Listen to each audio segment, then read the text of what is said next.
দর্শক শুভেচ্ছা জানাচ্ছি এন্টারটেইনমেন্ট নিয়মিত আয়োজন রাষ্ট্রচিন্তায়। আজকে রাষ্ট্রচিন্তায় দুজন অতিথি উপস্থিত আছেন। আমরা কথা বলবো দ্রব্যমূল্যের ঊর্ধ্বগতি, বেকারত্ব এবং রাজনৈতিক দায়বদ্ধতা। এই বিষয়ে কথা বলার জন্য দুজন অতিথি আমাদের আজকে স্টুডিওতে উপস্থিত আছেন। দর্শক, আমরা একটু পরিচিত হই। আমার ডানে আছেন রেহানা আক্তার শিরিন, সহসভাপতি ছাত্রদল কেন্দ্রীয় কমিটি এবং সভাপতি ইডেন কলেজ ছাত্রদল। আমার বামে আছেন ফির তানিম আহমেদ, সিনিয়র সাংবাদিক ও রাজনৈতিক অ্যাক্টিভিস্ট। দুজন অতিথিকে ধন্যবাদ জানাই আজকে আমাদের স্টুডিওতে উপস্থিত হওয়ার জন্য। আমরা আজকে কথা বলবো দ্রব্যমূল্যের ঊর্ধ্বগতি, বেকারত্ব এবং রাজনৈতিক দায়বদ্ধতা। নিশ্চয়ই জানেন, দ্রব্যমূল্যের ঊর্ধ্বগতি আর বেকারত্ব এই দুটো সংকট আজ রাষ্ট্রকে, সাধারণ মানুষের মুখোমুখি দাঁড় করিয়েছে। আসলে এক দায়বদ্ধতা হয়ে দাঁড়িয়েছে সরকারের কাছে।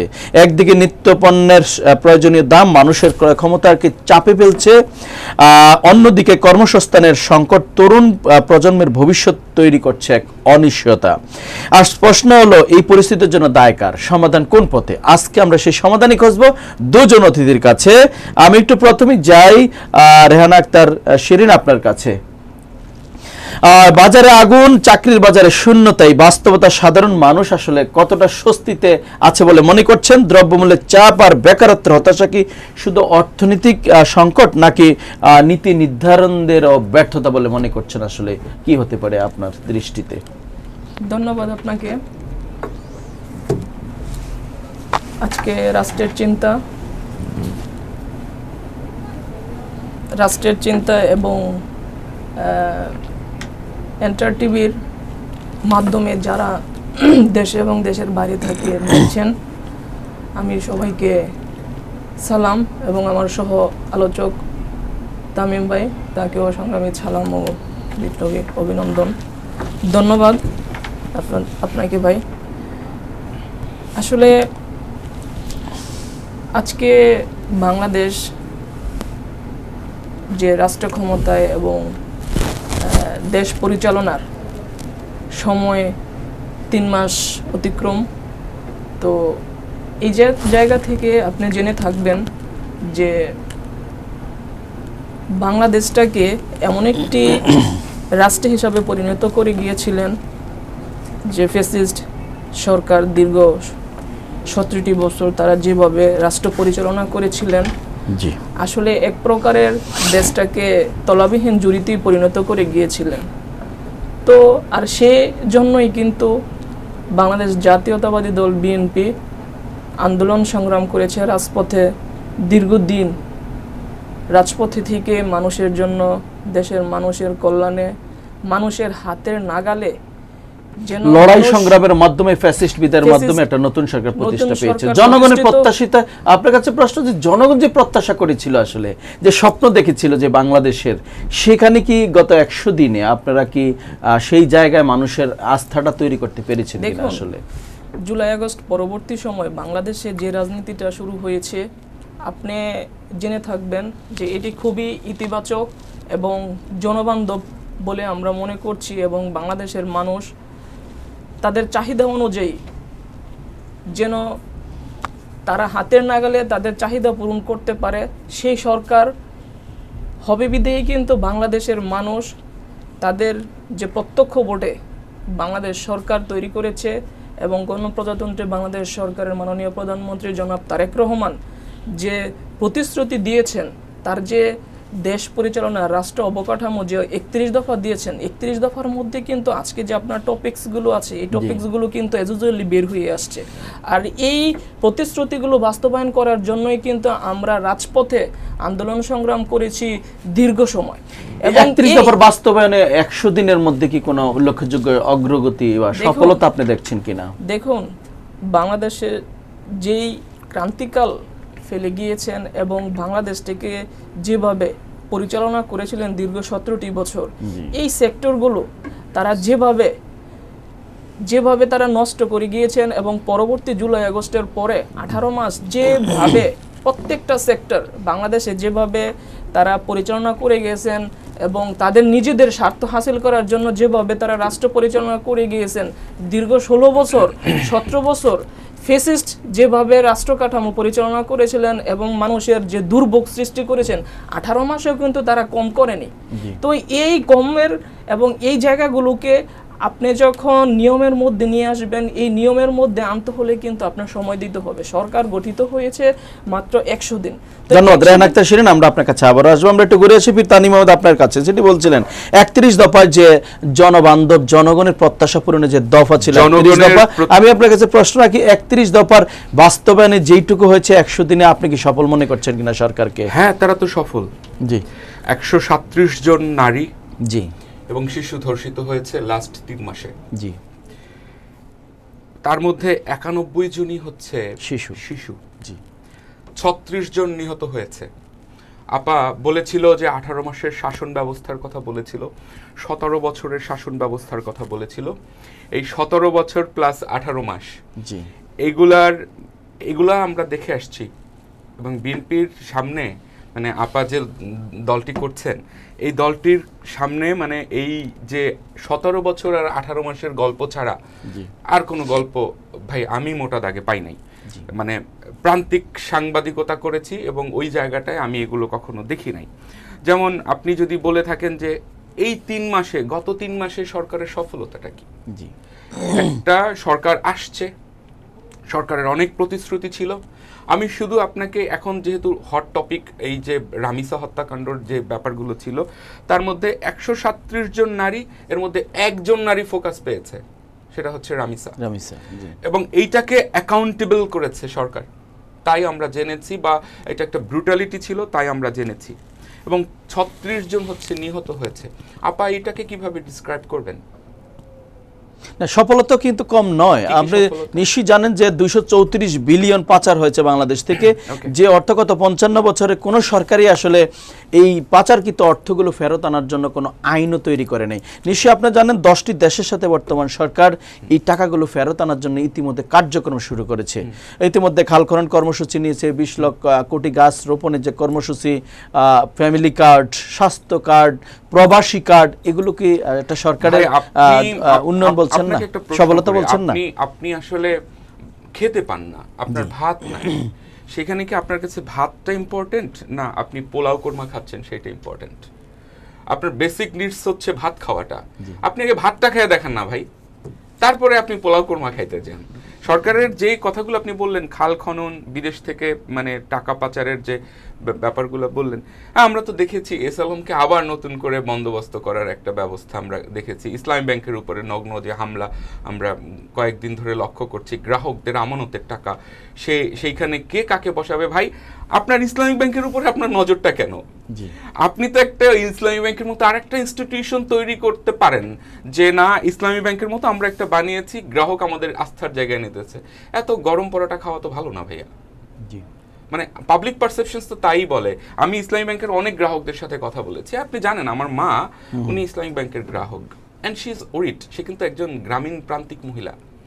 উনি বলতেছে আল্লাহ এই ব্যাংকটার ভবিষ্যৎ কি, এরা মানে এটা দুর্বৃত্তায়ন। এস আলমই শুধু 1 লক্ষ কোটি টাকা ঋণ নিয়েছে শুধু একটা ব্যাংক থেকে।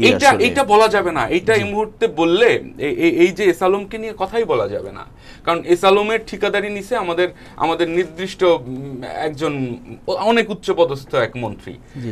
উনি এর আগে ওনার লোকজন ওইখানে এস আলমের পরিবারে কাজ টাজ করেছে। এই কথা ভাই আমি আরো অনেকবার বলছি, কথাগুলো শুনতে অত্যন্ত তেতো লাগে, কিন্তু ফ্যাক্ট আপনি তো এড়াইতে পারবেন না। এই এস আলমকে কেন তোষণ করতে হবে আমি এটা বুঝলাম না ভাই। এস আলমের মতো একটা দুর্বৃত্তকে আপনি তোষণ করবেন, আপনি তাকে ফিরে আনার ব্যবস্থা করবেন, এস আলমের লোকজনকে ইসলামী ব্যাংকে বসাবেন। এই যে 5টা ব্যাংক খাইয়া দিল ভাই, আপনি so far what you have done. আপনি বিদেশ থেকে টাকা আনছেন, আপনি এস আলমের ব্যাপারে কি পদক্ষেপ নিয়েছেন আমি তো দেখি নাই।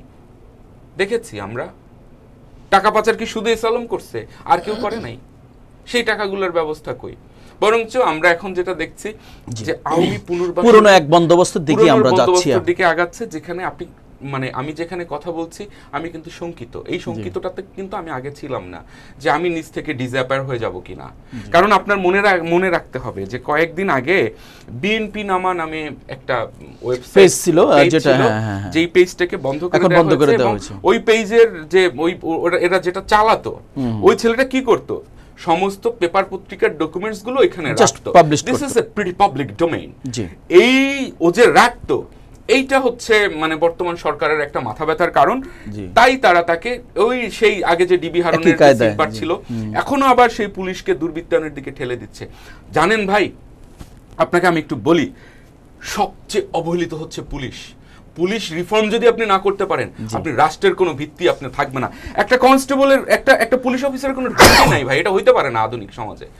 একটা এসআই থানায় কত ঘন্টা ডিউটি করে আপনি জানেন না, একটা এএসআই কতক্ষণ ডিউটি করে আপনি জানেন না, একটা এএসপি কতক্ষণ ডিউটি করে আপনি জানেন না। একটা মানুষের কোনো ডিউটি নাই, আপনি তাকে দিয়ে ভালো পুলিশিং আশা করছেন? জি, আমরা আসছি একটু ঘুরে আসি। রেহানা আক্তার শিরিন, আপনার কাছে একটু এস আলম কথা বলছিলেন পীর তানিম আহমেদ, যেটা আইন শৃঙ্খলা রক্ষাকারী যে পরিস্থিতি আসলে সেটা খুব সন্তোষজনক না। পত্রপত্রিকার গত 3 মাসের নিউজগুলো যদি আমরা সামনে নিয়ে আসি, আসলে এটা প্রত্যাশা না। এই বিষয়ে আপনি কি বলবেন, এবং এস আলমকে কেন আবার এই সরকার আসলে পুনঃস্থাপন করছে, এই বিষয়টিকে আপনি কিভাবে দেখছেন? আমি ভাইয়ের কয়েকটি প্রশ্নের উত্তর দিতে চাই। সেটি হলো, বাংলাদেশ জাতীয়তাবাদী দল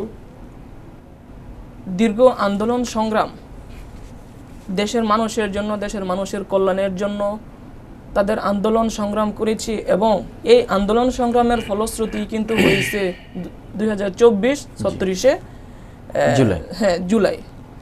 এখন আপনার জেনে রাখতে হবে এবং আপনার ধৈর্য ধরতে হবে, জুলাই আগস্টের পরবর্তী সময় আমরা কিন্তু যেই রাজনীতিটা আমরা দীর্ঘ সময় দেখেছি, এই রাজনীতিকে আমরা কিন্তু বাদ দিয়ে নতুনভাবে মানুষের জন্য, রাষ্ট্রের জন্য চিন্তা করার জন্যই কিন্তু আমাদের এই যে ইতিবাচক রাজনীতি শুরু হয়েছে, এই ইতিবাচক রাজনীতির মধ্য দিয়ে আমাদের চেয়ারম্যান, বাংলাদেশের গণপ্রজাতন্ত্রী বাংলাদেশ সরকারের মাননীয় প্রধানমন্ত্রী জনাব তারেক রহমান যে উদ্যোগগুলো নিয়েছেন, এই উদ্যোগগুলো বাস্তবায়ন করার জন্য মানুষের মণিকোঠায় গিয়েছেন। তার মধ্যে ওনার যে 31 দফা আছে এবং নির্বাচনী ম্যানিফেস্টো যে আপনার ফ্যামিলি ভাতা, জি জি, ফ্যামিলি কার্ড, ফ্যামিলি কার্ডটি কিন্তু মানুষের যে চাহিদা পূরণ করার জন্য কিন্তু একটি খুবই গুরুত্বপূর্ণ মাধ্যম। আপনি জেনে থাকবেন যে ফ্যামিলি কার্ডগুলো আমাদের নারী বোনদেরকে দেওয়া হচ্ছে, সেটি আপনি জেনে থাকবেন, একটা মহিলা যখন প্রত্যেক মাসে 2000 থেকে 2500 টাকা পায়, উনি কিন্তু আসলে মানে সচল মানুষ না। আপনি কি মনে করছেন এটা স্থায়ী একটা ব্যবস্থা হতে পারে? আপনি কি মনে করছেন এটা স্থায়ী ব্যবস্থা হতে পারে? তার চেয়ে তাকে কর্মসংস্থানের সৃষ্টির দিকে লক্ষ্য মানে যদি এস্টাবলিশ করা যেত। আমি একটু ইন্টারাপ্ট করি ভাই। আমি একটা হাদিস জানি, সেটা হচ্ছে আল্লাহর রাসূল একজন ভিক্ষুক আসছিল যে আল্লাহর রাসূল আমাকে কিছু ভিক্ষা দেন। তা আল্লাহর রাসূল ওনাকে একটা কুঠার কিনে দিছিল যাতে উনি গাছ কাটতে পারে। আপনারা মোটা থাকে এগুলোতে 2000 টাকা দিয়ে এগুলো জাস্টিফাইড করছেন? না, মানে যে উদাহরণ দিচ্ছেন ভাই, এই উদাহরণটা এর সাথে যাচ্ছে না। কোনটা যাচ্ছে না বলেন? আপনি ফ্যামিলি কার্ডগুলো যাদেরকে দেওয়া হচ্ছে, এই ফ্যামিলি কার্ড কিন্তু আপনার মতো আমার মতো সচল এই কম বয়সী তরুণ প্রজন্ম কিন্তু দেওয়া হচ্ছে না। কাদেরকে দেওয়া হচ্ছে? তাদেরকেই দেওয়া হচ্ছে যারা কর্মসংস্থানে তারা নিয়োজিত হইতে পারবে না, বা যে আমাদের গ্রাম অঞ্চলে আমাদের বিধবা ভাতা, বয়স্ক ভাতা, বেকার ভাতা, এগুলো কিন্তু প্রেগন্যান্সি ভাতা, এগুলো ছিল না আগে। প্রেগন্যান্সি ভাতা ছিল না, তার মধ্যে কিন্তু একটি নতুন উদ্যোগ সেটা অ্যাড হয়েছে, যেটা হলো ফ্যামিলি কার্ড। ফ্যামিলি কার্ডটা কিন্তু এই মানুষকে দেওয়া হচ্ছে যে মানুষ কর্মমুখী না, এবং তাকে দিয়ে কোনো কর্মসংস্থানে কাজ করানোর মতো কোনো তার কর্মক্ষম শক্তি তার থাকে না, ওই রকম মহিলাদেরকেই কিন্তু ফ্যামিলি কার্ড দেওয়া হচ্ছে। আর তাদেরকেই দেওয়া হচ্ছে 6টা রিকোয়ারমেন্ট আছে। এই 6টা রিকোয়ারমেন্ট যেটা ফিল আপ করবে ওই ব্যক্তি কিন্তু ফ্যামিলি কার্ড পাবে না। এখন আমি আরেকটা রিকোয়ারমেন্ট কি আপা? আরেকটা বিষয় আমি আপনাকে বলি, ফ্যামিলি কার্ডের 6টা রিকোয়ারমেন্ট কি প্লিজ? হ্যাঁ, আমি আপনারটা শেষ করি একটা। আপনি যে বলেছেন দর্শন, ইতিহাসের সবচেয়ে নজরবিহীন বিচার কিন্তু দৃষ্টান্তমূলক বিচার কিন্তু জনাব তারেক রহমানই 29 দিনের মধ্যে যারা দর্শনকারী তাদের কিন্তু শাস্তি এবং মৃত্যুদণ্ড এই সরকার। এটা তো গেল আপা এক রামিসা, তাহলে এই 136 জনের কি হবে? শুনেন, রামিসাকে নিয়ে 136 জনের কি হবে? হবে সরকার গঠন হইছে কতদিন হইছে? আপনি যদি একটা মানুষকে আপনি একটা মানুষকে একটি রাষ্ট্র পরিচালনা করার জন্য রাষ্ট্রনায়ককে যদি আপনার সময় দিতে হবে, সময় দিতে হবে। আপনি জেনে থাকার কথা, দীর্ঘ 17টি বছর বাংলাদেশে যে রাজনীতি হয়েছে, পরবর্তীতে জুলাই আগস্টের পরবর্তীতে যারা দায়িত্বে ছিলেন 18 মাসে তারা যে রাজনীতি করে গিয়েছেন, বাংলাদেশ কিন্তু তলাবিহীন জুড়ে আগে হয়ে গেছে। রেহান আক্তার, আমি যদি আপনাকে একটু বলি, রেহান আক্তার, জুলাই আগস্টের পরবর্তী সময় 18 মাস কিন্তু তার চেয়ে কম হয়নি। রেহান আক্তার, রামিসা হত্যার 10 থেকে 12 দিন ঘটেছে। রেহান আক্তার, আমি একটু আপনাকে যোগ করে দিতে চাই, রামিসা হত্যাটা একেবারেই সম্প্রতিকালে ঘটেছে। তার আগে তো হাদি হত্যা ছিল, সেই হত্যাটি নিয়ে সরকার তো এইরকম কোন স্টেটমেন্ট আমরা দেখি না। তার মানে কি সেটা বিচারের বাইরে যাবে?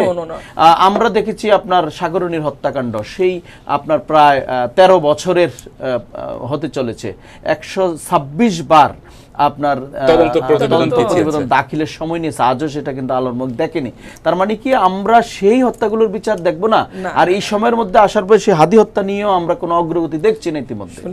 সাগর রনি হত্যার যে তদন্ত, এই তদন্ত এবং তার যে রিপোর্ট হচ্ছে না, তার জন্য প্রতিবাদ কিন্তু বাংলাদেশ জাতীয়তাবাদী দল বিএনপি করেছে এবং রাজপথে অগ্রণী ভূমিকা পালন করেছে। সাগর রনি সহ হাজারো গুম খুন যে মামলা হামলা হয়েছে, বাংলাদেশ জাতীয়তাবাদী ছাত্র দল সামনের সারিতে থেকে প্রতিবাদ করেছে।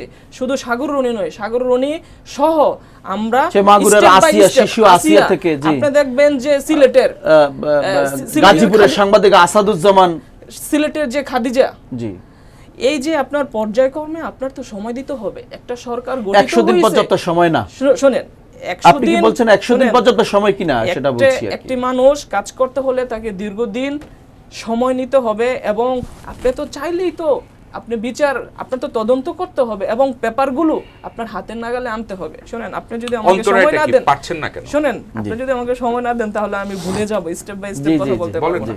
এখন এই যে রামিসা হত্যা, এই যে রামিসা হত্যা কিন্তু এটা শুধু আমার আপনার বা XYZ, এটা কিন্তু সবার জন্য। রামিসা কিন্তু আমাদের সবার।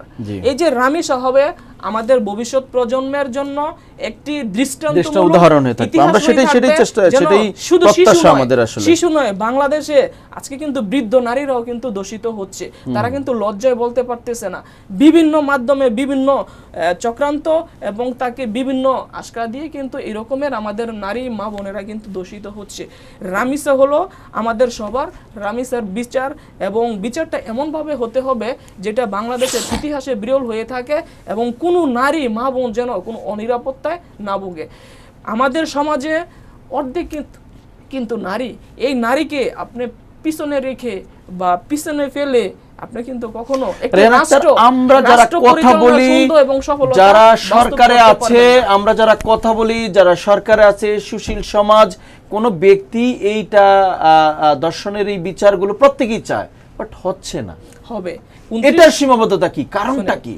এখানে কি রাজনৈতিক মানে আসলে আপনার শিকার হচ্ছে নাকি আসলে আন্তরিকতার অভাব? আসলে আমি একটু যোগ করতে চাই। আমি বলি, আমরা ওনার থেকে উত্তরটা নিয়ে আসি, আপনার কাছে আসতে চাই। দর্শন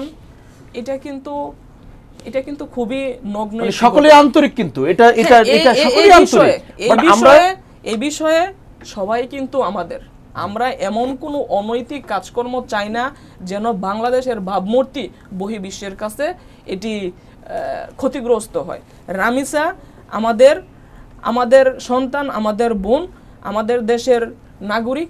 তার এই বিচার বিশ্লেষণ দিয়ে বাংলাদেশের একটি ইতিহাস সৃষ্টি হবে, যেন এরকমের ঘটনা বাংলাদেশ আর যেন আমরা সেটা দেখতে চাই। আর আপনার কাছে আমরা ফিরে আসব, কার্যকর হবে, আপনি জেনে থাকবেন। জি, আপনাকে যদি আমরা আইনটা বলি, শিশু এবং নারী নির্যাতনের যে আইন আছে, এখানে আমাদের লই আছে, আপনি নিশ্চয়ই জেনে থাকবেন। 15 দিনের মধ্যে আসামিকে রিপোর্ট দাখিল করা, 3 মাসের মধ্যে বিচার প্রক্রিয়া শেষ করার আইনি বাধ্যবাধকতাই আছে। এখানে আসলে আমরা সেটা ফলো করলেই হয়ে যায়। জি, জনাব তানিম আহমেদ, আপনার কাছে যেতে চাই। অনেক একটা ইস্যু আছে। আপনি 3 মাসের মধ্যে চাইলেই আপনি এটা আইনে আছে, কিন্তু বাস্তবে প্রয়োগ নাই। আমি সেটাই বলছি, প্রয়োগ নাই কেন আমি আপনাকে বলি। এগুলো নিয়ে আমি কাজ করতে গিয়ে আমি যে বাধার সম্মুখীন হয়েছি সেটা আমি আপনাকে বলি। ধর্ষণের একটা ভাইটাল এভিডেন্স হচ্ছে ডিএনএ টেস্ট। আমাদের এই ডিএনএ টেস্টের রিপোর্ট পেতে কখনো কখনো 6-7 মাস লেগে যায় এবং দীর্ঘসূত্রিতার একটা ব্যাপার থাকে। ওই ফাইল এই করতে করতে ওই বিচার প্রার্থী আসলে হতাশ হয়ে যান। হতাশ হয়ে যান। হ্যাঁ, এটা হচ্ছে একটা প্রধান একটা ব্যাপার। আপনি হাদি হত্যার এখানে কি রাজনীতিকরণটা ঢুকে পড়ে এক সময়, এরকম কি মনে করছেন আসলে? রাজনীতি ছাড়া আছে ভাই, মানে এটাই হচ্ছে বিচারের, মানে এইখানেও কি দরকার আছে কিনা এই স্পর্শকাতর এই বিষয়গুলোতে আসলে রাজনীতিটা না? আপনি কি মনে করছেন? দেখেন না, সিবিএন নেতারা আছে না সেখানে, জি, সিবিএন নেতারা আছে না, তারা কি রাজনীতির বাইরে? আপনার স্পর্শকাতর কোনো কিছু হইলে তারা তো ওই জায়গাটাকে প্রোটেক্ট করে, এটা আমরা দেখেছি। তো বাংলাদেশের রাজনীতির বাইরে কিচ্ছু নাই ভাই। এটা ওই যে রিক্সা চালায় তাদেরও সংগঠন আছে, তারাও কোনো না কোনো রাজনৈতিক দলের সদস্য।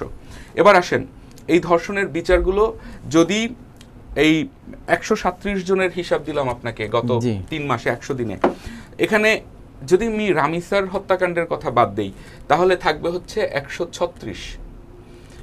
আসলে আমার প্রশ্নটা হচ্ছে আপার কাছে, এই 136 জন কি দোষ করলো, আর তাদের বিচারটা কি রামিসা কেন প্রিভিলেজড?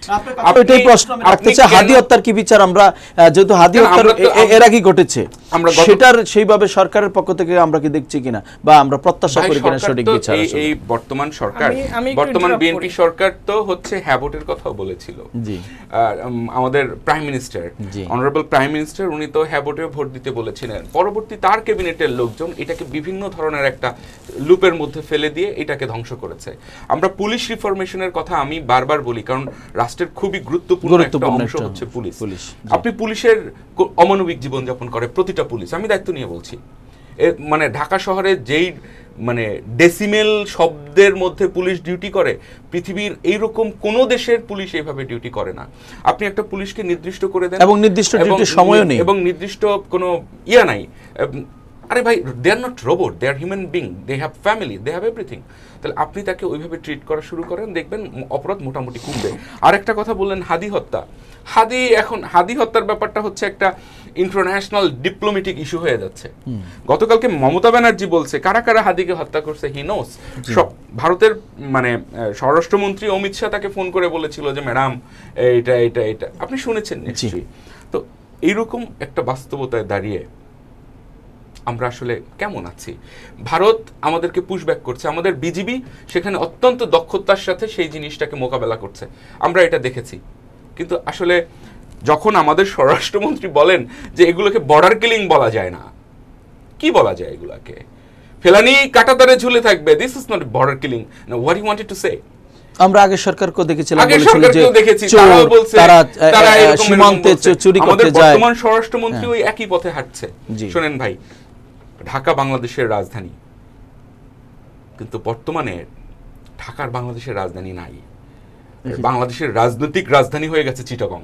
আচ্ছা, কারণ এই আরো 2 দিন আগে আরেকটা ঘটনা ঘটছে, একদিন আগে এই যে দীপন আমাদের চট্টগ্রাম মন্ত্রী দীপেন দেওয়ানের পদত্যাগ। জি জি, কেমনে হইল রে ভাই? উনি আসছে কয়েকদিন আগে, এর মধ্যে হচ্ছে উনি পদত্যাগ করে। কি হতে পারে বলে আপনি এটা মনে করছেন? আসলে ভাই অলরেডি তো আসছে।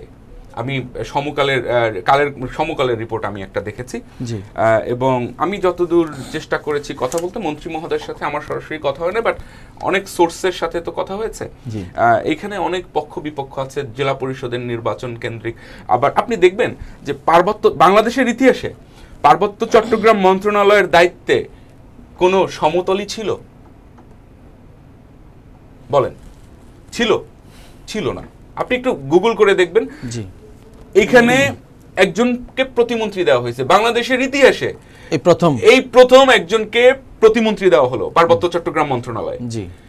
এই ইতিহাসের প্রথম একজনকে। ওখানে আবার পার্বত্য চট্টগ্রাম উন্নয়ন পরিষদ আছে, সেখানেও একজন চেয়ারম্যান থাকেন, যার প্রতিমন্ত্রীর পদমর্যাদা। ভাই, এটা তো সমন্বয়হীনতা হচ্ছে আমাদের। দেখেন, অনেক মন্ত্রণালয়ে মন্ত্রী আছে, প্রতিমন্ত্রী নেই, আবার অনেকটা প্রতিমন্ত্রী নেই, আবার মন্ত্রী নেই, প্রতিমন্ত্রীতে চালাচ্ছে, এমনও আছে। আবার এই যে পার্বত্য চট্টগ্রাম মন্ত্রণালয়ের যিনি প্রতিমন্ত্রী, উনি কিন্তু ভূমি মন্ত্রণালয়েরও প্রতিমন্ত্রী, আমি যতদূর জানি, আমি যদি ভুল না করে থাকি। আচ্ছা, কোট আনকোট আমি যদি ভুল না করে থাকি, উনি ওই মন্ত্রণালয় দেখভাল করছেন। আবার উপদেষ্টাও আছে। আবার ওই যে জেলা পরিষদগুলোতে আপনি প্রশাসক নিয়োগ দিচ্ছেন, এতে করে কি হয়, মানে কাজের যে ব্যালেন্সটা থাকে না, ওই ব্যালেন্সটা ধ্বংস হয়ে যায়।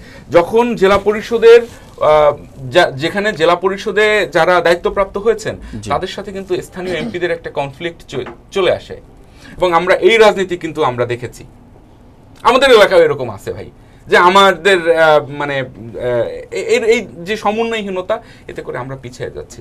তার মানে মোটা দাগে বিএনপি গভর্নমেন্ট যে আমাদেরকে যে আশার বাণী শুনিয়েছিল, সেই আশার বাণীতে আমরা আসলে আশা হতো এই 100 দিনে, মোটা দাগে যদি আমি বলি, যদিও আপা এটা অবিশ্বাস করতে পারে, এটা আমরা একটু বলতে পারে। আমরা একটা বিরতিতে যাব, তার আগে জাস্ট আপনার 30 সেকেন্ড যদি আপনার কাছে শুনি, মোটা দাগে বিএনপি এই 100 দিনে আসলে সফলতা খুব বেশি দেখুন, নেই বলছেন, আমি একটু আসলে আপনি কি বলছেন? ভাইয়ার কিছু কথার উত্তর না দিলেই নয়, এটা বলতে হবে।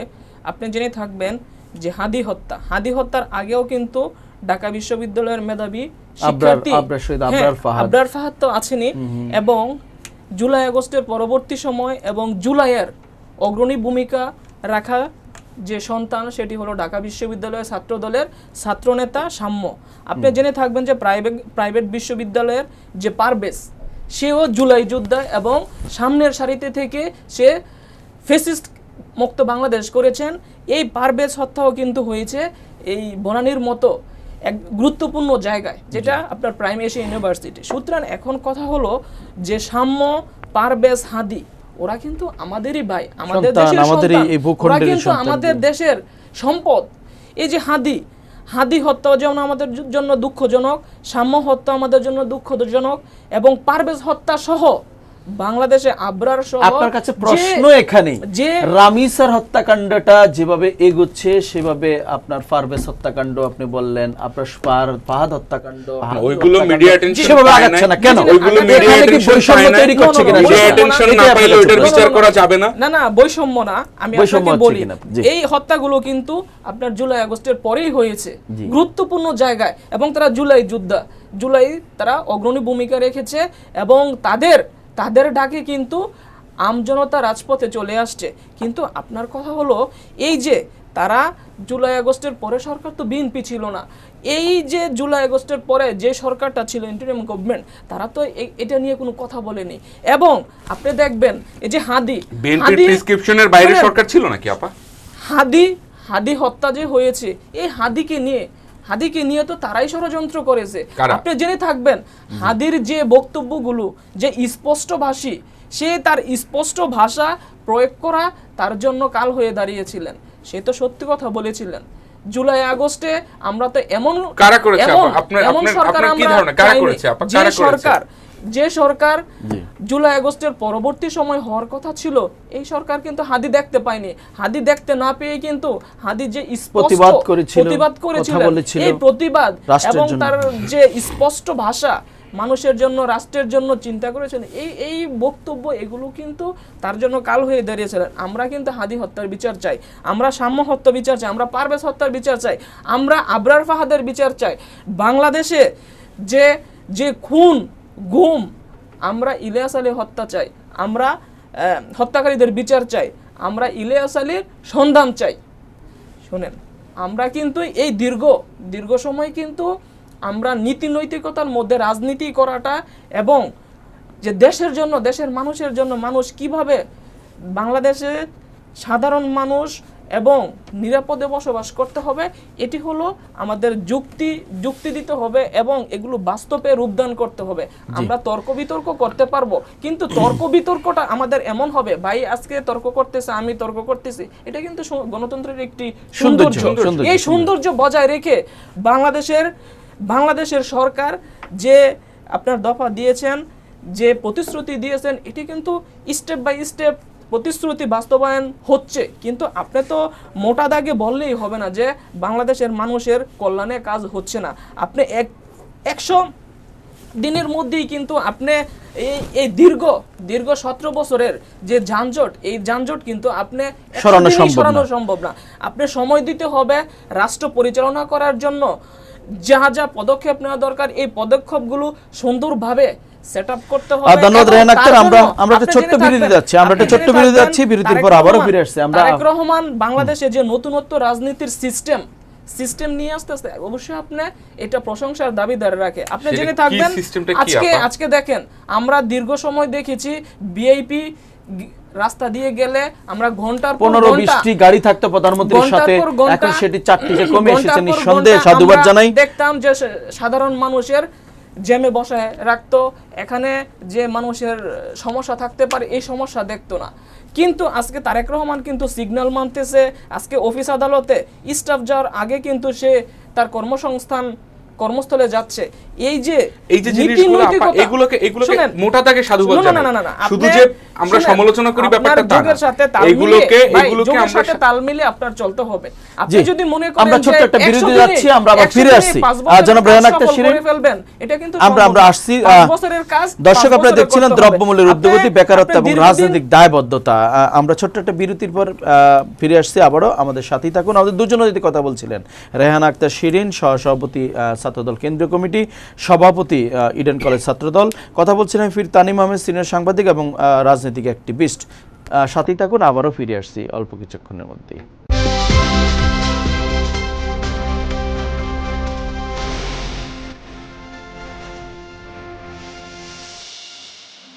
দর্শক, ছোট্ট বিজ্ঞাপন বিরতির পর আবার ফিরে আসলাম এন্টারটিভির নিয়মিত আয়োজন রাষ্ট্রচিন্তায়। আজকে আমরা বিষয় ধরেছি দ্রব্যমূল্যের ঊর্ধ্বগতি, বেকারত্ব এবং রাজনৈতিক দায়বদ্ধতা। দুজন অতিথি আমাদের স্টুডিওতে আজকে উপস্থিত আছেন। কথা বলছেন রেহান আক্তার শিরিন, সহসভাপতি কেন্দ্রীয় ছাত্রদল।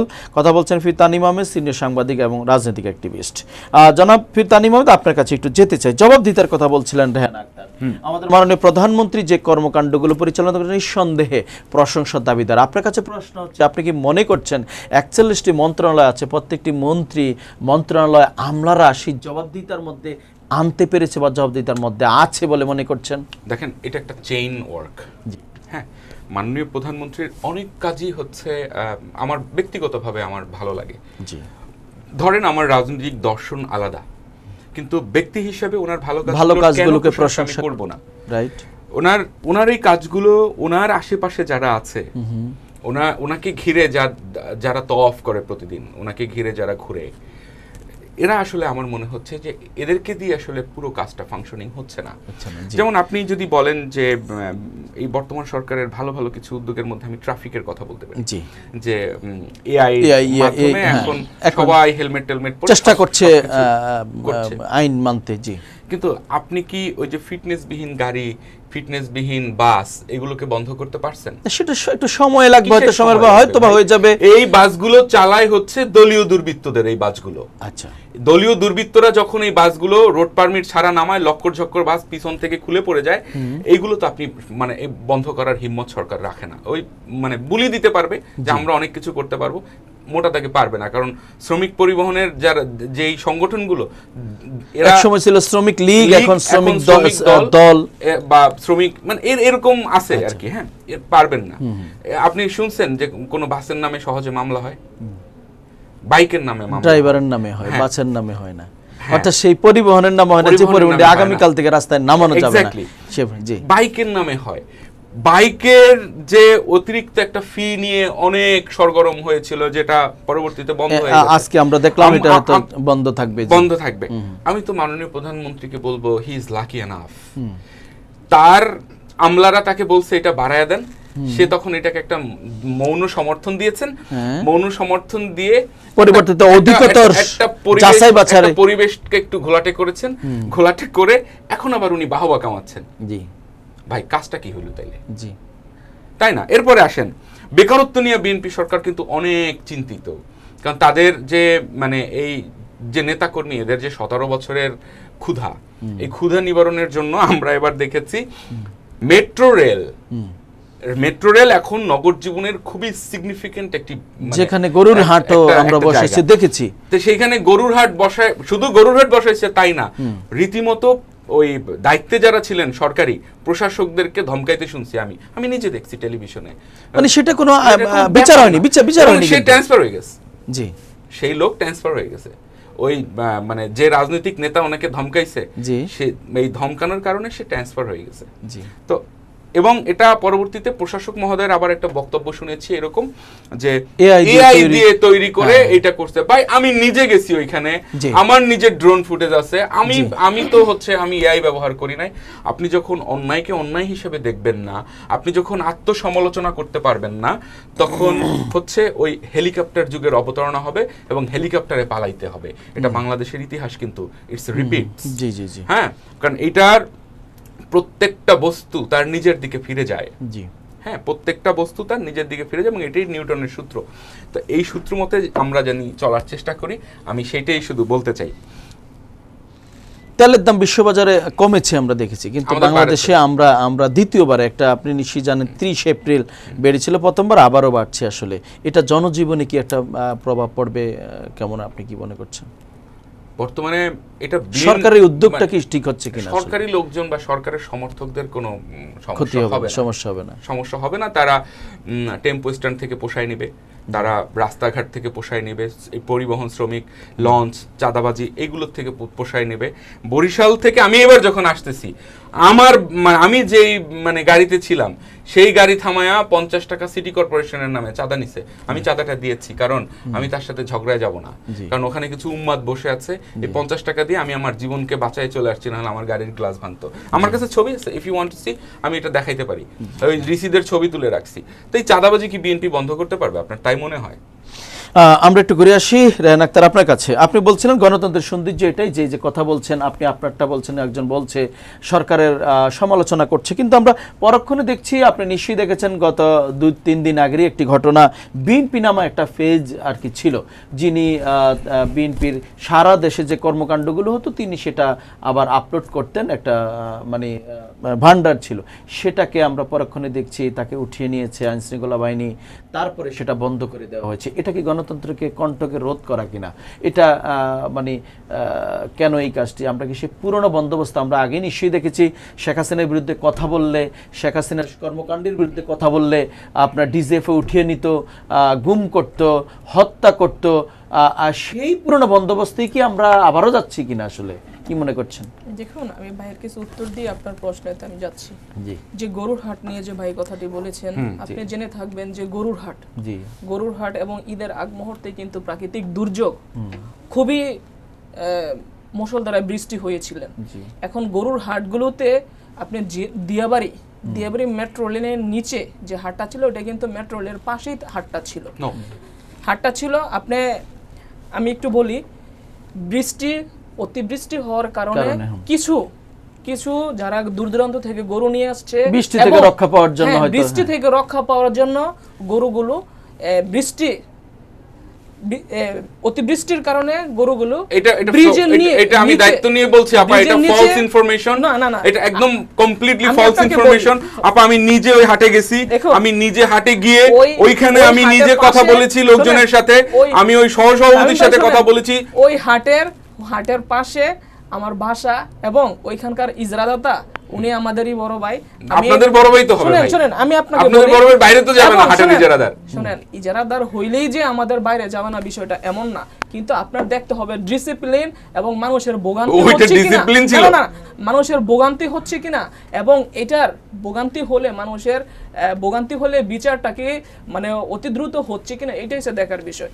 আপনার গরুর হাট এবং গরুগুলো ব্রিজের মেট্রো রেলের নিচে নিয়ে আসছে বেশি বৃষ্টি হওয়ার কারণে, এবং এটা যখন প্রকাশিত হয়েছে বিভিন্ন মিডিয়াতে, তখন কিন্তু প্রশাসক মহোদয় নিজে প্রেস দিয়েছেন এবং লাইভে এসে কিন্তু এটা প্রতিহত করার জন্য কিন্তু উনি 50,000 টাকা করে জরিমানা করার কথা বলছে। শুনেন, জরিমানা করেছে এবং আপনি করেছে, শুনেন, জরিমানা করেছে এবং আপনি দায়িত্ব নিয়ে বলছেন জরিমানা হয়েছে এবং হ্যাঁ এবং আপনার ওদেরকে কিন্তু দায়িত্ব থেকে সরিয়ে দেওয়া হয়েছে। তারপর তো ওই নিজেই সরে গেছেন, ওই যে এগুলো গরুর হাট, এটা বৃষ্টির জন্য হয়েছে এবং উনি সাডেনলি এটা বিচার করেছেন, এটা হয়তো আপনি জানেন না।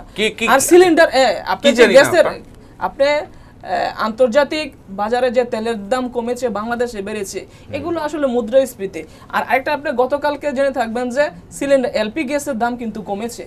আপনার কিন্তু এটাও মাথায় রাখতে হবে। কত টাকা কমছে? ঠিক আছে, কত এলপি গ্যাসের দাম ভাই, আপা আমি আমার গাড়ি এলপিজি দিয়ে চালাই, আপনি আমার এলপি বুঝেন না আপা, আমি এটা খুব ভালো বুঝি।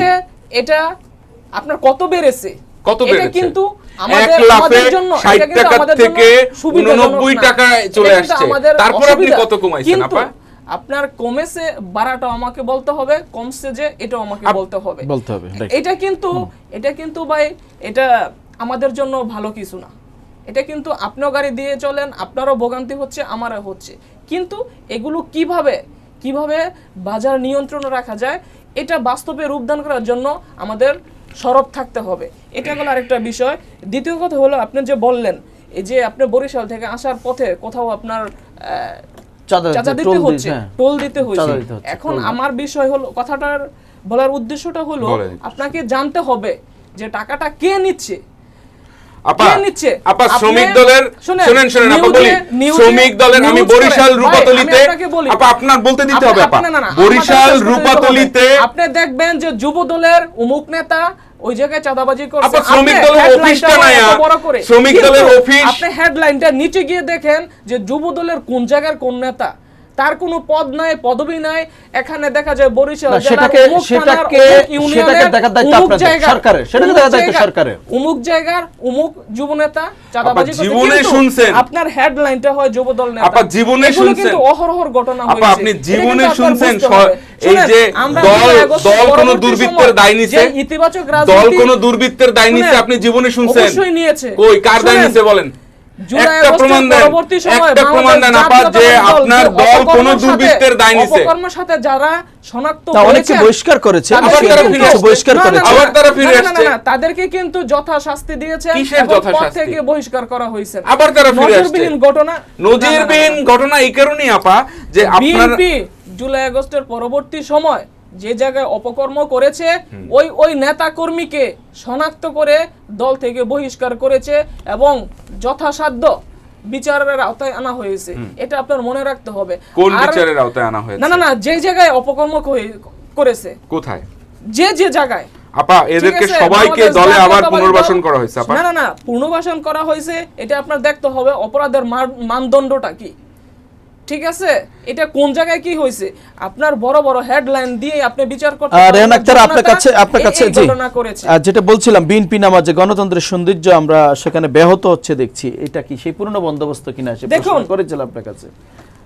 বাংলাদেশ জাতীয়তাবাদী দল বিএনপির নামে যে পেজটি আপনি আমাকে প্রশ্ন করেছেন, বিএনপি নামে একটা পেজ আছে যেটা সারা দেশে ঘটছে, সেগুলো তিনি আবার আপলোড করছেন। যত সুকর্ম, হ্যাঁ শুনেন বাংলাদেশ জাতীয়তাবাদী দল বিএনপির একটি ভেরিফাইড একটি পেজ আছে, সেটাতে আমাদের যে কর্মকাণ্ড, মিটিং, মিছিল, প্রোগ্রামের সব কিন্তু এটাতে না, সেটা তো আপনাদের ভালো কর্মকাণ্ডগুলো, খারাপগুলো তো আসে না, খারাপগুলো তো আসে না।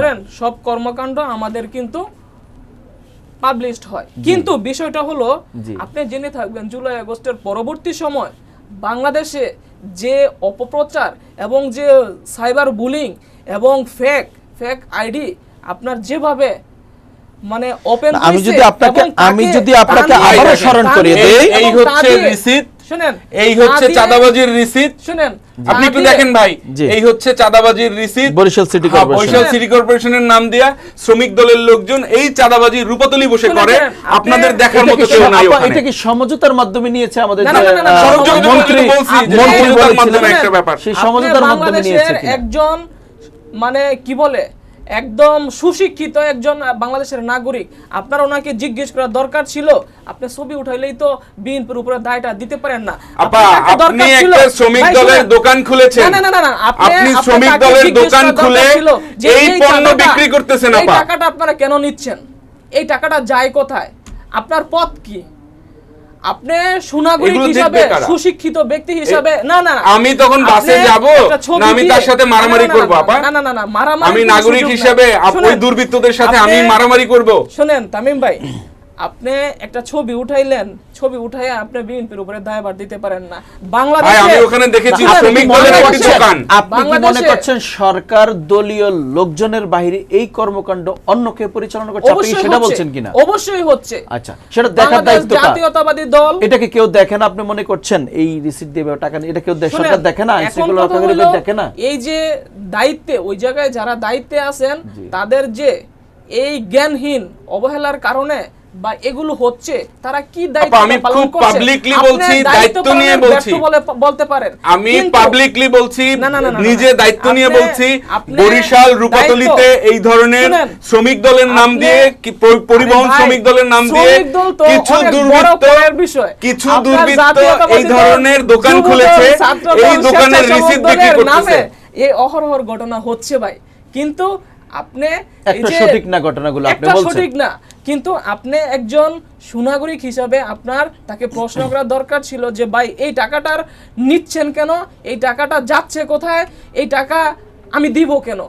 যদি আপনাকে বলতো যে অমুক ভাইয়ের কাছে যায়, আপনি তাকে ফোন না না তারা তাদের খুব সুন্দর আমি প্রশ্ন করেছি আপা, আপনি বলতে দিতে হবে আমাকে। আমি প্রশ্ন করেছি, তারা বলছে আমরা সিটি কর্পোরেশনের কাছ থেকে এটা ইজারা নিয়েছি, আপনি সিটি কর্পোরেশনের সাথে কথা বলেন। তারা অথচ তারা বসে আছে শ্রমিক দলের অফিসের মধ্যে। রূপাতলী আপা, আমি দায়িত্ব নিয়ে বলছি, রূপাতলী এই বাটপাড়ারা এখানে বসে। শুনেন, নারায়ণগঞ্জ 2500 থানা, আমাদের এই থানার মধ্যে জুলাই আগস্টের পরে এরকমের চাঁদা নিত্য। কিন্তু আমাদের এমপি মহোদয় আসার পরে, সরকার গঠন হওয়ার পরে উনি প্রথম প্রোগ্রামে উনি বলে দিয়েছেন 2500 থানা যদি কেউ নারায়ণগঞ্জের কোনো জায়গা থেকে টু পরিমাণের শব্দ আমি শুনি, আমি ওই লোককে আমার পার্টিতে আমি রাখবো না। আচ্ছা, এই fair enough, উদাহরণটা শুনেন, fair এই enough, উদাহরণটা আমি মনে করি সারা সারা বাংলাদেশে দেশে fair ছড়িয়ে enough, দেওয়া উচিত। fair সারা enough, বাংলাদেশে এটা ছড়িয়ে দিয়েছে ভাই। এটা Fair আপনি enough. শুনেন, আপনি আপা আপনি আমার একটা প্রশ্ন আছে আপনার শুনেন, কাছে। আপনি এই- নারায়ণগঞ্জের মেতো, শুনেন, আপনি নারায়ণগঞ্জের মেতো, শুনেন আপনাদের এই- নারায়ণগঞ্জে এই কথার মধ্যে আমাদের সময় বেশি যাচ্ছে এবং আমরা সামনে কথা বলার সময় আমরা কম পাবো। জি, শুনেন, আবার ছোট্ট একটা বিয়ে করে আপনার কাছে আসতেছি। বিএনপির অঙ্গ সংগঠনের নামে বিভিন্ন জায়গায় বা বিভিন্ন আপা, অপপ্রচার হচ্ছে আপনি এবং অপকর্ম করে, হ্যাঁ। শুনেন, অপকর্ম করে বিএনপির উপরে দায় দেওয়ার চেষ্টা করে। আপনি বিভিন্ন মিডিয়াতে দেখেছেন এই বড় বড় হেডলাইনে উমুক সংগঠনের উমুক নেতা এমন এমন অনেক হেডলাইন হয়েছে জুলাই আগস্টের পরবর্তী সময়।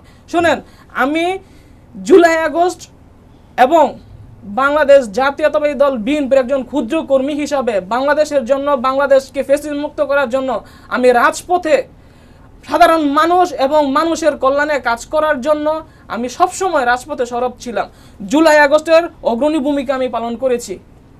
ইভেন জুলাই আগস্টের পরবর্তী সময় আমি যেভাবে সাইবার বুলিং এর শিকার হয়েছি এবং বিভিন্ন ফেক আইডি ওপেন করে আমি শুধু একজন ক্ষুদ্র কর্মী, আমার নামে যেভাবে অপপ্রচার হয়েছে, আপনি কারা করেছে? জাতীয়তাবাদী দল বিএনপির, আপনি না, এই শুনেন, সাইবার বুলিং কারা সাইবার করেছে? বুলিং আপনি যদি ভিতরে যান, আপনি গিয়েই দেখবেন যে তারা কারা। তারা কারা আমি জানতে চাই। ঠিক আছে, তারা কারা? আপনাকে যারা সাইবার বুলিং করেছে তারা সাইবার কারা? বুলিং আপনি ভিতরে গেলেই দেখবেন তাদের যে নীতি নৈতিকতা, তাদের যে আদর্শ, তাদের এই আদর্শের সাথে আমাদের যায় না। এবং তারা তারা কোন আদর্শে শুনেন, তারা দীর্ঘদিন তারা এই কোন হিডেনে আদর্শে? থেকে রাজনীতি কোন করে আদর্শে? বাংলাদেশের রাজনীতির সৌন্দর্য নষ্ট করেছে। আপা, আজকে আপনারা এই যে আজকে বারবার তারা হিডেন বিরোধী। বলতেছেন, শুনেন, আপনি দেখবেন আজকে হিডেনের রাজনীতি করে বাংলাদেশের রাজনীতির প্রেক্ষাপট কিন্তু ভালো কিছু হয়নি।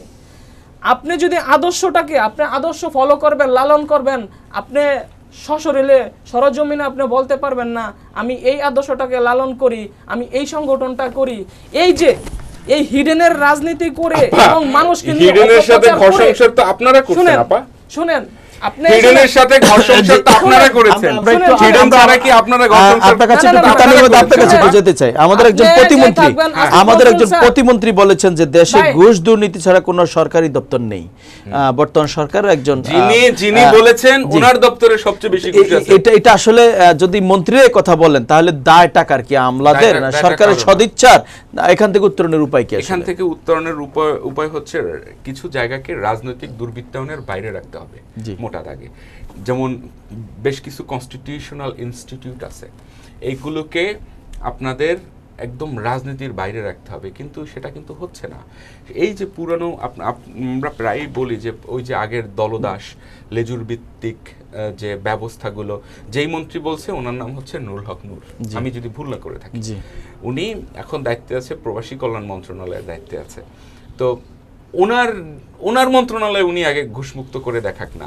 ওনার মন্ত্রণালয় হচ্ছে ওনার মন্ত্রণালয়ে যে কি পরিমাণ দুর্নীতি হয়, আমি বলতেছি ওনার মন্ত্রণালয় আগের যে পরিমাণ দুর্নীতি হয়েছে বা এখন যে পরিমাণ দুর্নীতি হচ্ছে, এগুলোকে আগে তাদের বিচার আদতে আনা হয়নি। হবে কেন? যদি আগের কারণ যারা এই পার্সেন্টেজ তো আগে ঘুরে ফিরে ওই ওখানে যায়। আগে যারা এই দায়িত্ব পালন করছে তাদের দুর্নীতিগুলো যদি আজকে সামনে নিয়ে আসতো, বিচারের মুখোমুখি সেটা হতো, না করে কি নতুন করেছে? করে আরেকটা সেটা না দুর্নীতি করে হতো কি না। করেছে জানেন? জি। এই যে প্রবাসী কল্যাণ মন্ত্রণালয়ের একটা হচ্ছে মানে বিএমইটির ওয়েবসাইট বন্ধ করে দিয়েছে।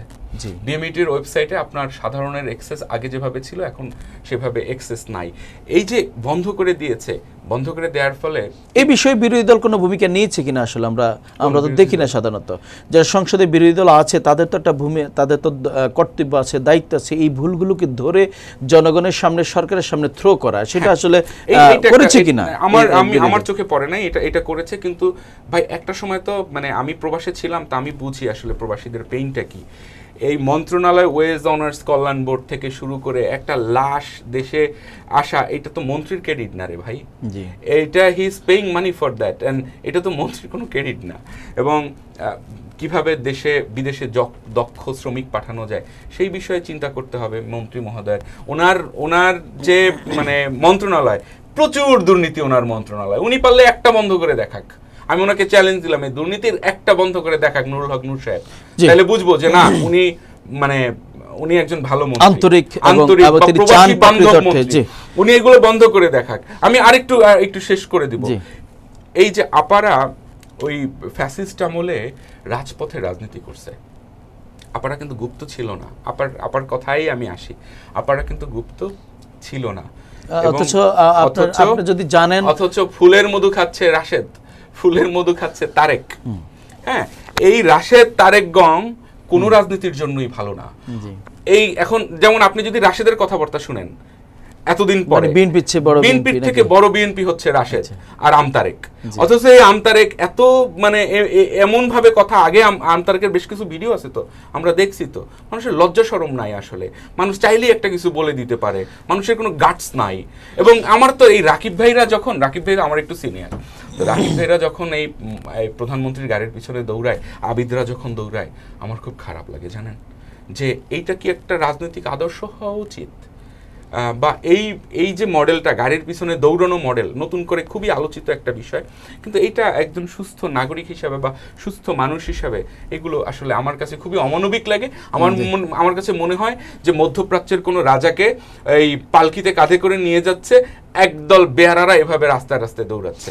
আমি ওই জায়গাটাকে রিলেট করতে পারি। জি, আমরা একেবারে শেষ পর্যায়ে আছি। রেহান আক্তার, আপনার কাছে ছোট্ট একটি প্রশ্ন রেখেই যাচ্ছি, আপনি 30 সেকেন্ডে আশা করি উত্তর দিবেন। 3 মাসে ঋণ খেলাপি বেড়ে গেছে 31,487 কোটি টাকা। অর্থাৎ এই সরকারের আমলেও আমরা ঋণ খেলাপি দেখতে পাচ্ছি। এইখান থেকে উত্তরণের আসলে উপায়টা কি? ঋণ খেলাপি হতে হতে বাংলাদেশের ব্যাংকগুলো কলাপস হয়ে গেছে, প্রায় 10 থেকে 15টি ব্যাংক আসলে ধ্বংস হওয়ার পথে। সরকার হয়তো লাইফ সাপোর্ট দিয়ে বাঁচিয়ে রেখেছে। আসলে এর মধ্যে যে ঋণ খেলাপির সংখ্যা বাড়ছে, সরকারের উল্লেখযোগ্য কোনো উদ্যোগ আসলে আমরা দেখছি না। কারণটা কি, রাজনৈতিক না কি আসলে কি মনে করছেন? দেখুন, আমি তামিম ভাইয়ের কথার একটু জবাব দিই। জি। বাংলাদেশের অবিসাংবাদিত নেতা এবং দলের সাংগঠনিক অভিভাবক, গণপ্রজাতন্ত্রী বাংলাদেশ সরকারের মাননীয় প্রধানমন্ত্রী জনাব তারেক রহমান, এটা আমাদের আবেগ, ভালোবাসার নাম। তো ভাইয়া তামিম ভাই যে কথাটি বললেন, যে আসলে তারেক রহমানের গাড়ির পিছনে দৌড়ানোটা ছাত্র দলের জন্য বা ছাত্রদল এটা ক্রেডিটের জন্য করে না, এটা ভালোবাসার জায়গা থেকে এটা হয়ে আসছে, করেছে। তো এই জিনিসটা নিয়ে কিন্তু আমাদের না বার্তাটা যে রাজনৈতিক নেতার পিছনে দৌড়াতে হবে। ছাত্র সংগঠন কিন্তু আপনার অঙ্গ সংগঠন না, সহযোগী সংগঠন, এটা ভাতৃপ্রতিম সংগঠন। আপনি নিশ্চয়ই জানেন ছাত্র লীগের জন্ম মানে আওয়ামী লীগের অনেক আগে।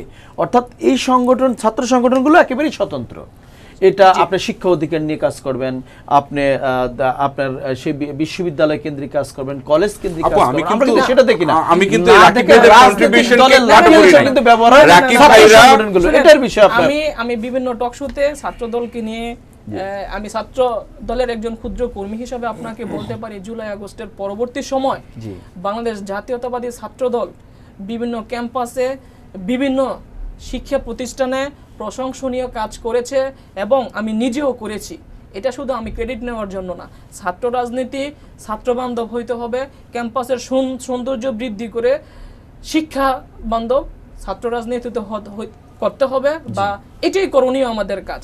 শুনেন, দীর্ঘদিন আমরা রাজপথে ছিলাম এবং আমাদের সাংগঠনিক অভিভাবক জনাব তারেক রহমান, তার পিছনে আবেগ এবং ভালোবাসার জায়গা থেকে তার পিছনে দৌড়িয়েছেন এবং এই জিনিসটা কিন্তু আমাদের মাননীয় প্রধানমন্ত্রী জনাব তারেক রহমান কিন্তু এটা কিন্তু ভালো উনি ওই দিনই বলেছেন যেদিন উনি কারণ গাড়ির ওনাকে পিছনে- আমি যতটুকু হ্যাঁ, চিনি ওনার এগুলো ওনার পছন্দ গাড়ির- করার কথা না। শুনেন, গাড়ির পিছনে উনি পিএম এর সাথে সাক্ষাৎ করে আসার পরেই কিন্তু উনি ওই ভেন্যুতে এসেছেন। তো এটা নিয়ে আমি ওইভাবে কিছু বলতে চাই না, তবে আমি বলি এটা আমাদের পিএমই উনি Discourage এটা করছেন। ডিসকারেজ করেছেন এবং এটা শুভজনক না। তাহলে কিন্তু আপনাদের ওই শুনেন, নেতারা কি শুনছে না পিএম এর শুনেন কথা?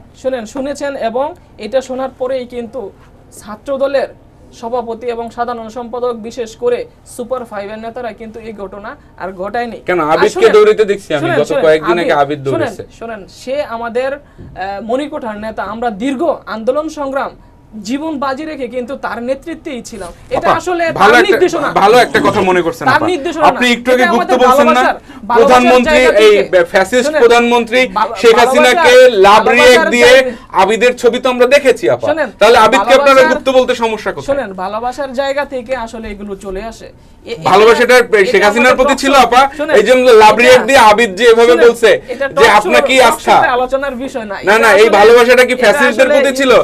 তাহলে আপা আপনার গুপ্তটা কে? শুনেন, গুপ্তটা আমরা গুপ্ত বলতে চাই না, গুপ্ত বলতে বাধ্য করে। শুনেন, জুলাই আগস্টের পরবর্তী সময় গুপ্তরা যেভাবে রাজনীতি করতেছে, কারা এই তারা? রাজনীতিটা যদি তারা কারা? তারা কারা? দীর্ঘ ফ্যাসিস্টের আমলে যদি প্রতিবাদ করত, তাদের আদর্শকে সরাসরি সজমিনে তারা প্রকাশ করে যদি রাজনীতি করত, তারা করে এই নাই। ছাত্রলীগ কিন্তু ক্যাম্পাসে এই ফ্যাসিস্ট কায়েম করতে পারতো না এবং তারা কিন্তু এত বেপরোয়া হইতে পারতো আপা, না। আমি শুনেন, আবিদের পোস্ট আমি ছাত্রদল- দেখছি তো আপা। শুনেন, আপা, আমি আবিদের আপনি পোস্ট আবেগ দেখছি। বাদ দেন না ভাই। আরে ভাই, আমি তো রাজপথে ছিলাম। শুনেন, আমরা ঢাকা ইউনিভার্সিটি সহ প্রাচ্যের অক্সফোর্ড বলা হয় ঢাকা ইউনিভার্সিটিতে, বিশেষ করে ঢাকা ইউনিভার্সিটি কেন্দ্রিকটাই রাজনীতিতে হয়।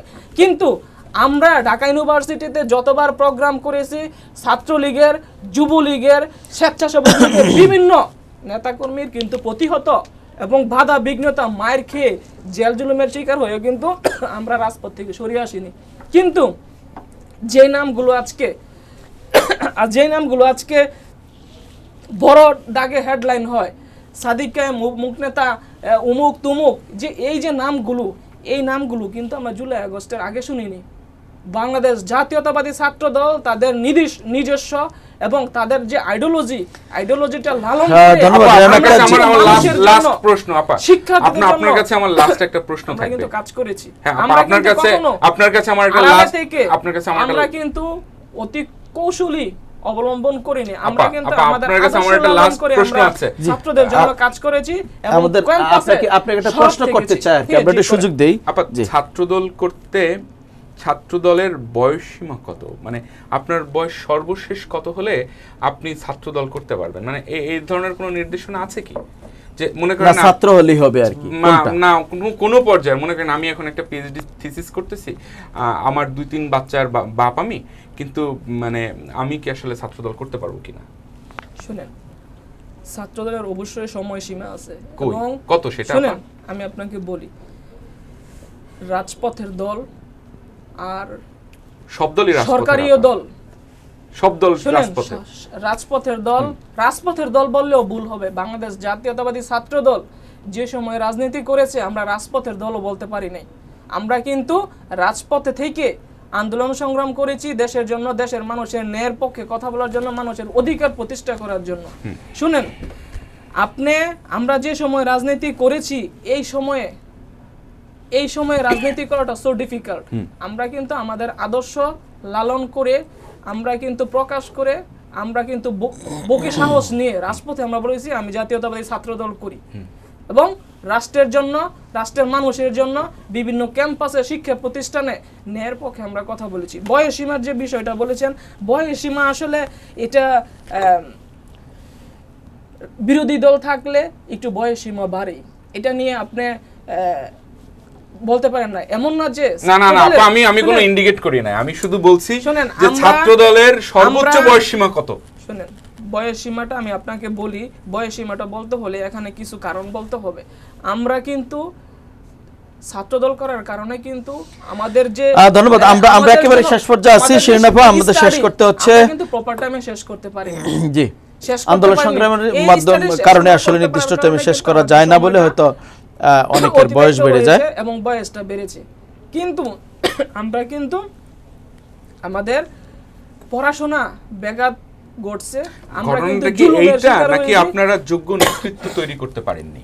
না না না, যোগ্য নেতৃত্ব, শুনেন, বাংলাদেশ বা জাতীয়তাবাদী, আপনাদের উত্তরসূরি, আপনাদের শুনেন, নেতৃত্বের উত্তরসূরি তৈরি করতে না না পারেননি? না ভাই, শুনেন, আমাদের উত্তরসূরি বাংলাদেশ জাতীয়তাবাদী ছাত্রদের এমন একটি সংগঠন, এখানে উত্তরসূরির অভাব হয় না, এবং যোগ্য নেতৃত্ব আপনার বাছাই করতে আপনি হিমশিম খেয়ে যাবেন, কারণ এখানে সবাই নেতৃত্বের, কোয়ালিফাইড।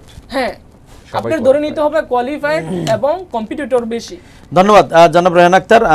দর্শক আপনি দেখছিলেন দ্রব্যমূল্যের ঊর্ধ্বগতি, বেকারত্ব এবং সরকারের দায়, রাজনৈতিক দায়বদ্ধতা আসলে আমরা কথা বলছিলাম। দুজন অতিথি আমাদের সাথে কথা বলছেন, রেহান আক্তার শিরিন, সহসভাপতি ছাত্রদল কেন্দ্রীয় কমিটি, সভাপতি আহ্বায়ক ইডেন কলেজ ছাত্রদল, এবং কথা বলছিলেন পি তানিম আহমেদ, সিনিয়র সাংবাদিক, রাজনৈতিক অ্যাক্টিভিস্ট। দুজন অতিথিকে ধন্যবাদ জানাই আজকে উপস্থিত হওয়ার জন্য আমাদের স্টুডিওতে। যে দেশে বাজারের চাপ মানুষকে দিশেহারা করে আর বেকারত্ব তরুণদের স্বপ্নকে অনিশ্চয়তা ফেলে, সেখানে উন্নয়ন শুধু পরিসংখ্যানে সীমাবদ্ধ থাকতে পারে না। এখনই সময় কার্যকর উদ্যোগ, জবাবদিহিতা এবং বাস্তবিক পরিবর্তনের জন্য। দর্শক, আগামী দিনের নতুন কোনো বিষয় নিয়ে দেখা হবে। সে পর্যন্ত ভালো থাকবেন। আল্লাহ হাফেজ। আসসালামু আলাইকুম।